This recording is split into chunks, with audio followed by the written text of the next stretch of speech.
yo sigo con mi collar, no me lo saco más. Pero ahora en el living, para hablar de un tema que la verdad nos gustaría no tener que hablar, pero está bueno, ¿no? Hurguetear un poquito en qué podemos aprender de la derrota. Ayer hubo gente triste, incluso llorando, muchos otros festejaron el subcampeonato porque la verdad que la Argentina hizo un muy buen papel en este mundial, pero la derrota lo que hace es obligarnos a revisar un poquito. Vamos a llevar esta derrota futbolística a la vida. ¿Qué podemos aprender de cuando las cosas no salen como queremos que salgan? De esto vamos a hablar con nuestro amigo y licenciado en psicología, Raúl Ontiveros. ¿Cómo está, Raúl? Muy bien, muchas gracias, igualmente. ¿Qué podemos aprender de la derrota? Bueno, vos sabés que justamente ahí está el significado, ¿no?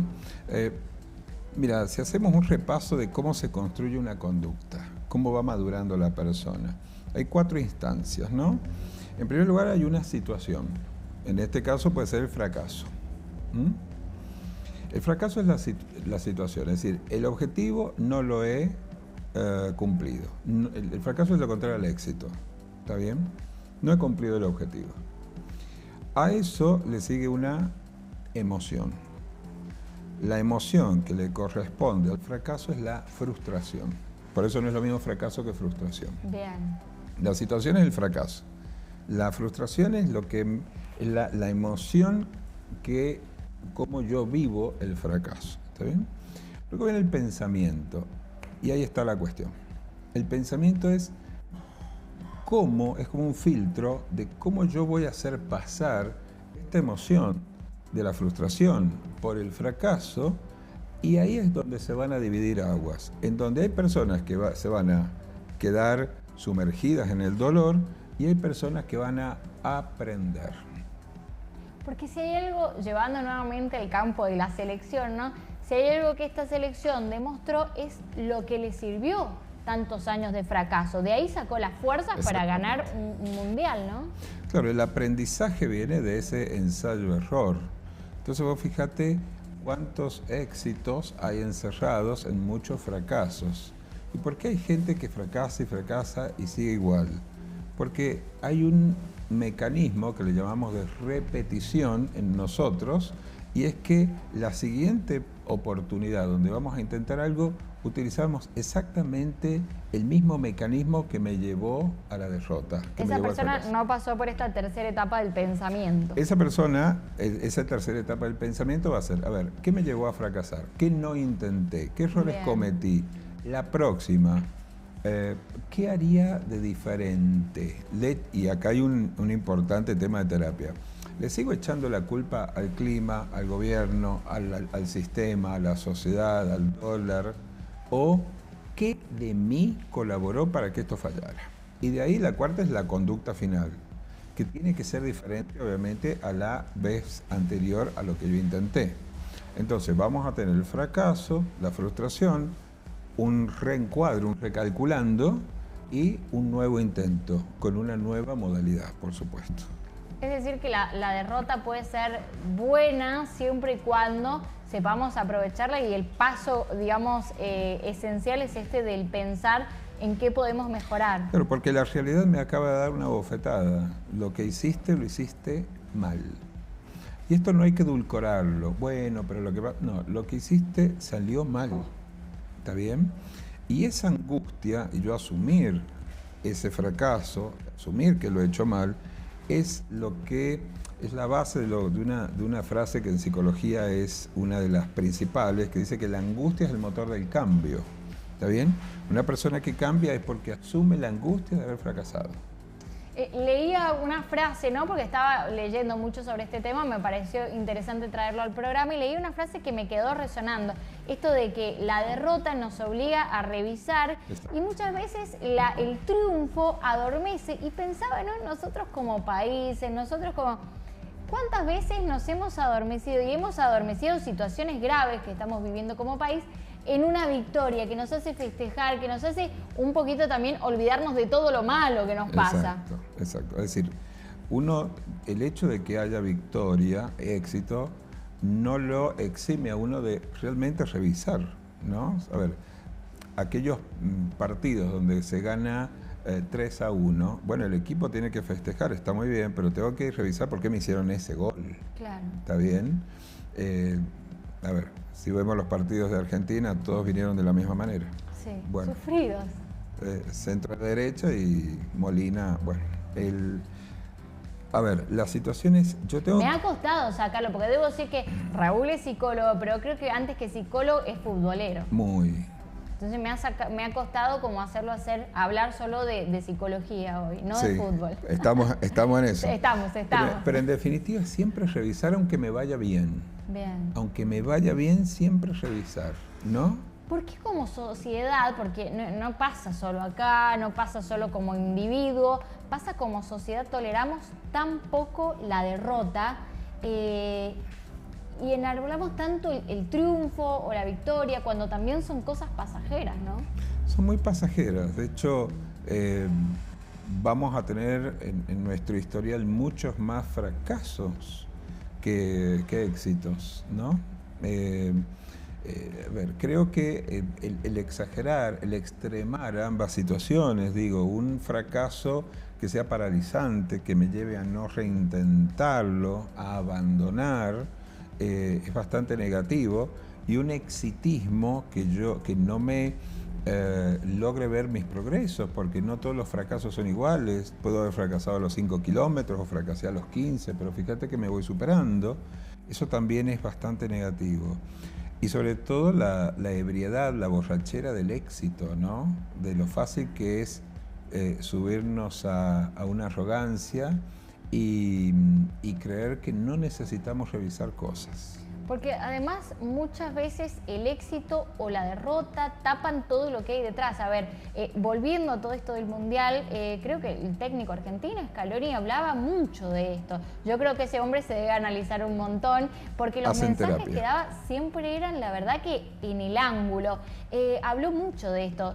A ver, no por ganar o perder estas elecciones menos. Y justamente cuando les iba bien, bajaba un poco los humos hasta del periodismo, ¿no? Diciendo, bueno, sí, no fue bien, pero tal cosa. Exacto. O son buenos bien, aunque pierdan, o este equipo es fenomenal aunque pierda, o podemos perder, e igualmente valen lo mismo. Esto muchas veces se tapa, porque hay gente que se esfuerza mucho y aún así pierde. Bien. Viste que está mucho el mensaje este de si lo intentás, algún día vas a ganar. Pero hay mucha gente que lo intenta toda la vida y no lo logra. Y no va a ser así. Igualmente vale. Mira, las lecciones que podemos sacar de todo el Mundial son muchísimas. Sobre el liderazgo de Scaloni, sobre el que el hombre pueda llorar. El que el hombre pueda llorar de angustia ante la victoria y ante el fracaso. Fíjate que se ha llorado. A ver, personas que son admiradas, millonarios, y han podido llorar tanto de alegría como de tristeza. Mostrar, ¿no?, la vulnerabilidad. Mostrar, ¿no?, la vulnerabilidad. Del héroe, porque son héroes para todos los chicos, sobre todo. Exactamente. Después la unión del grupo, los liderazgos, el cómo dar vuelta a un partido que estaba a 8 minutos perdido, cómo no rendirse, ¿no? Cómo intentar hasta el último momento. Las lecciones que nos dejan creo que son maravillosas. La verdad yo creo que también por eso, ¿no?, este grupo humano es tan querido más allá de lo futbolístico, como nos han ido enseñando cosas a todos los argentinos, ¿no?, en general. Y volviendo a esto del triunfo, la derrota y todo lo que nos duele, ayer muchos chicos chiquitos lloraban, sobre todo los que han nacido disfrutando la victoria, ¿no? Porque, claro, qué sé yo, mi hija de 5 años solo sabe que Argentina es campeón del mundo, no sabe, claro, otra cosa. Y ayer muchos lloraban descubriendo la derrota de estos héroes que parecían invencibles. ¿Qué mensaje les podemos dejar? Porque también uno como padre es muy así a veces y les enseña mucho el exitismo desde, quizás no desde las palabras, pero sí desde los hechos. Esto, aplaudo mucho cuando mi hijo es el del cuerpo de bandera, aplaudo o me las doy con otros padres cuando mi hijo aprendió a caminar o a andar en bicicleta, pero escondo un poquito cuando no le va tan bien. Che, no le contés a la tía que te sacaste un 7 y con eso enseñamos mucho también, ¿no? Claro, porque fíjate que la posibilidad de que la persona pueda mostrar el dolor y pueda rehacerse luego de un fracaso es muy educativo, sobre todo en estas generaciones. a ver, esta generación de chicos han visto a Argentina campeón 3, 4 veces en muy poquito tiempo, en 6 años. Mi generación la vio yo lo vi en el 78 y en el 86, recién ahora, pero en el medio pasaron 40 años de sequía. Y de mucho sufrimiento, ¿no? ¿No? Y de fracaso y fracaso y fracaso. Ahora, es importante que los chicos puedan ver que esta cadena de éxitos no es eterna. No es eterna. Y que van a venir momentos en que no. Y fíjate cómo los chicos han visto en vos como mamá, nosotros como papá, qué hacemos con la frustración. Bien. ¿No?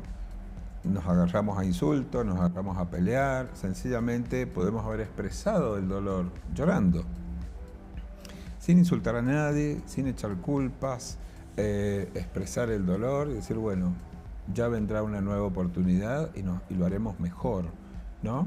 Pero fíjate que, ¿qué vio tu hijo ayer de vos? ¿No? Le podemos preguntar a todos, a vos como papá, como mamá, porque lo que vos hiciste ayer es un modelo a seguir, ¿está bien? Lo que nosotros como papás hacemos es la base de la pirámide. Estamos sobre todo en una época y se habla mucho, ¿no?, de la poca tolerancia a la frustración, al dolor que tiene esta generación. Y quizás esta generación de padres esconden mucho el dolor para que no sufran, para no traumatizar, ¿no? Tiene que ver con eso quizás. Sí, en el caso de los hombres, esta generación es como un poquito más blanda, es menos rígida que las anteriores, ¿no? Nos podemos permitir llorar y estar mal y mostrarnos un poco más. Pero en el caso que así no sea, como acabas de decir vos, no le estamos dando a los chicos un buen ejemplo, ¿no? Especialmente los hombres. Viste que uno a veces tapa si se siente mal, si, digamos, no estoy hablando solo de un mundial de fútbol, estoy hablando de la vida misma, cuando uno quizás está triste porque tenés un gran problema, porque se murió un familiar, y uno le tapa a los chicos el sufrimiento, como está todo bien. ¿Sabés que es un gran error? Está mal. Porque los chicos son muy perceptivos. A edades tempranísimas los chicos son muy perceptivos. Y sobre todo con quienes tienen un vínculo emocional fuerte, papá y mamá. Claro. El chico sabe que papá o mamá están mal. ¿Qué los tiene así? No lo sé, porque adivino no es el pibe. Pero se le nota a mi papá, se le nota a mi mamá que está mal. Por la situación económica, por una situación vincular, de pareja, lo que sea. Ahora bien, cuando el papá o la mamá no explica y dice, yo estoy mal porque tal cosa, digo, sin dramatizar, pero poner en palabras, estoy mal por... Cosas que ellos pueden entender, obviamente. Porque el auto, porque se rompió, porque lo que sea. Al no haber una explicación, el niño crea su propia historia, le da su propia explicación.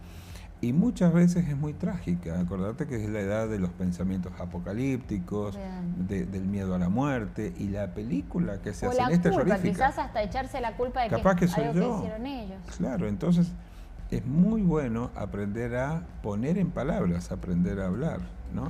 La verdad que hay mucho para aprender de la derrota, más que de las victorias, aunque obviamente a todos hoy nos gustaría estar festejando. También podemos aprovechar esta situación para aprender uno y para dar un mensaje. Si somos papás, si somos maestros, es un buen día, ¿no?, para enseñar también esto. Yo creo que hoy empieza una semana de todas las entrevistas van a estar atravesadas por este tema, ¿no? Sí. ¿Y cuál es la derrota de la que te tenés que reponer?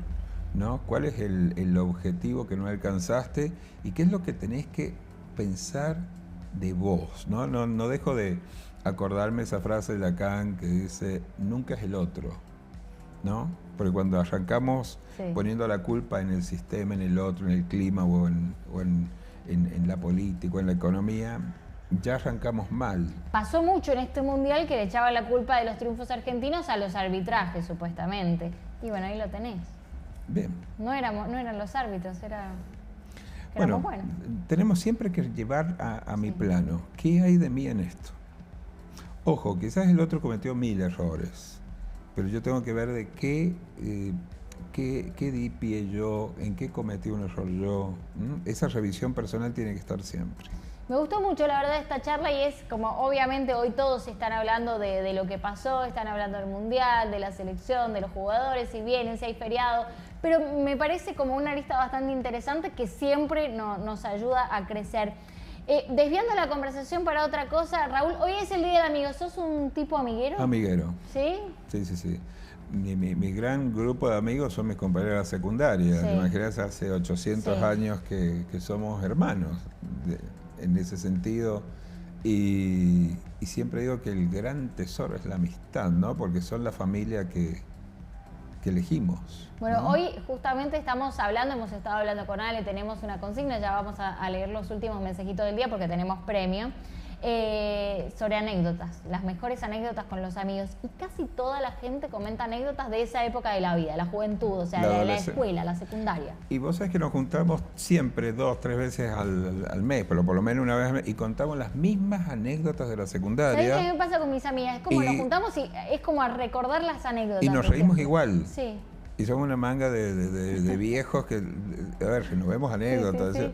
Pero nos siguen pareciendo increíblemente graciosas. Y son las mismas pavadas de siempre. Y bueno, es parte, ¿no? De la amistad, de lo que nos une. ¿Hoy hay festejo? ¿Tenés alguna juntadita? Hoy no, arrancamos antes y seguramente en los días sucede. Pero hoy particularmente no. Está muy bien. Raúl, ha sido un placer tenerte, conversar de estos temas que tanto nos ayudan a crecer con vos. Hoy era un día especial, pero que lo aprovechamos para aprender, para reflexionar. Gracias, Raúl. Un gusto, como siempre. Y bueno, ya saben que estas charlas después las resumimos y las subimos a nuestras redes sociales, pero si vos querés volver a vivirlo, compartirla, también está cargada en nuestro canal de YouTube. Yo te invito SJ y también lo pueden seguir a Raúl como Raúl Ontiveros, así es. Sí. Algo así, pero lo van a encontrar. Hay muchos videos, así que lo van a encontrar. Gracias, Raúl. Y ahora nos vamos porque te contaba, Raúl, que estamos sorteando una cenita y unas hamburguesas para que dos amigos o amigas vayan a disfrutar del Día del Amigo, pero hay una consigna y es que nos cuentes cuáles son esas anécdotas que más te han divertido con tus amigos. ¿Podemos leer algunas? Sale la subida. Recuerden que no vale poner la mejor fue con mi marido, porque el marido no es amigo o novio. Para mí, ya le vamos a preguntar a Raúl qué piensa. Eso es mentira, no es amigo. Puede ser tu amigo, pero no es la misma amistad. ¿Vos qué decís, Colo? No, la Colo dice que no, que el amigo no, el marido no es amigo. Es como yo, el marido no es amigo. No le contás lo mismo, Raúl. Yo sé qué me va a decir Raúl, porque lo conozco. ver, ¿qué crees que voy a decir? Y que no, que el marido no es amigo.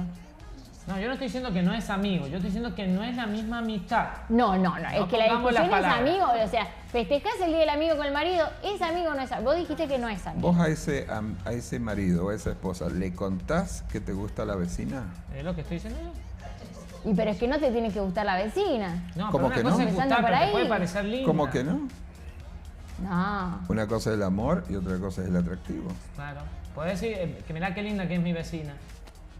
No le contás. ¿Le contás que te cae mal la suegra? No. ¿Que te cae mal la prima de la esposa? No. La verdad que mi cuñado es un pesado. No mintamos. ¿Se lo contás? Bueno, me ganaron. El mejor amigo no es el marido ni el novio. Bueno, me ganaron. ¿Podés tener una amistad? Sí, porque le podés contar todo, porque es una relación. Sí, es verdad. Pero no es lo mismo, no le contás todo. Bueno, acá dice... Doc Mari, o María. Con mi amiga fuimos al dique convencida. Ya lo leí, Alejandro. ¿Y a dónde terminó? Y leete dos más abajo. Mi mejor anécdota fue con mi mejor amigo. Fuimos que nos estábamos por subir a un colectivo y mi amigo se cayó. Se le cayó la sube en un huequito del colectivo. Antes de pagar, el colectivero nos ayudó y cuando estaba por sacar, mi mejor amigo a propósito lo empujó y se cayó la sube otra vez. Y el colectivero nos insultó. Los insultó mucho. Sí, dice otra palabra.